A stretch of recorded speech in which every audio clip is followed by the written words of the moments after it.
ভোরের নিস্তব্ধতা ভেঙে হঠাৎ আকাশ জুড়ে বিকট শব্দ। মুহূর্তে আতঙ্ক ছড়িয়ে পড়ে তেল আবিব সহ পুরো মধ্য ইসরায়েলে।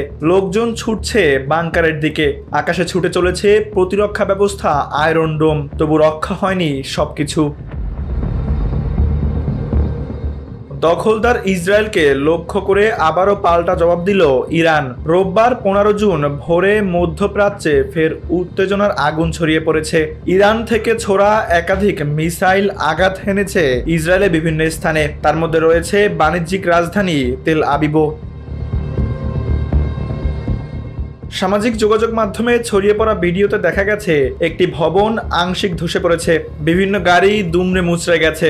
বাত ইয়াম, রেহোভোত এবং কিরইয়াত একরন এই তিনটি জায়গায় ক্ষয়ক্ষতির চিত্র সবচেয়ে ভয়াবহ। ফায়ার ও রেস্কিউ সার্ভিস জানিয়েছে রেহোভোতের একটি ভবনে সরাসরি মিসাইল আঘাত হেনেছে। টাইমস অফ ইসরায়েল জানায় ইরানের এই সর্বশেষ মিসাইল হামলায় মধ্য ইসরায়েলের একাধিক এলাকায় সরাসরি আঘাত হেনেছে। ক্ষতিগ্রস্ত হয়েছে বাসাবাড়ি, অবকাঠামো এবং জনবহুল বাণিজ্যিক এলাকা। উদ্ধারকর্মীরা ঘটনাস্থলে পৌঁছে আহতদের উদ্ধার করে হাসপাতালে নিয়ে যাচ্ছেন। পরিস্থিতি সামাল দিতে জরুরি সেবা সংস্থাগুলো সর্বোচ্চ প্রস্তুতিতে কাজ করছে। হিব্রু ভাষার স্থানীয় সংবাদ মাধ্যমগুলো জানিয়েছে হতাহতের সংখ্যা ক্রমেই বাড়ছে, যার মধ্যে কয়েকজনের অবস্থা আশঙ্কাজনক।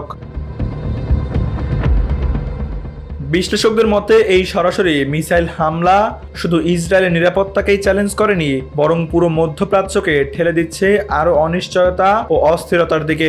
ইরানের জড়িত থাকার বিষয়টি নিশ্চিত হওয়ার পর এখন প্রশ্ন, ইসরায়েলের পাল্টা জবাব কতটা কঠিন হতে যাচ্ছে। বর্তমানে এই টানাপোড়েন মধ্যপ্রাচ্যের ভূ রাজনৈতিক মানচিত্রে এক নতুন আতঙ্কের দিগন্ত উন্মোচন করছে। সীমান্তে বাড়ছে সামরিক তৎপরতা, আকাশপথে কড়া নজরদারি, অথচ সবচেয়ে অনিরাপদ অবস্থায় পড়ে আছে সাধারণ মানুষ। এখন অপেক্ষার পালা, এই রক্তক্ষয়ী সংঘাত কোন দিকে মোড় নেয় আর তার পরিণতি কোথায় গিয়ে দাঁড়ায়। তানভীর আহমেদ, এনপিবি নিউজ।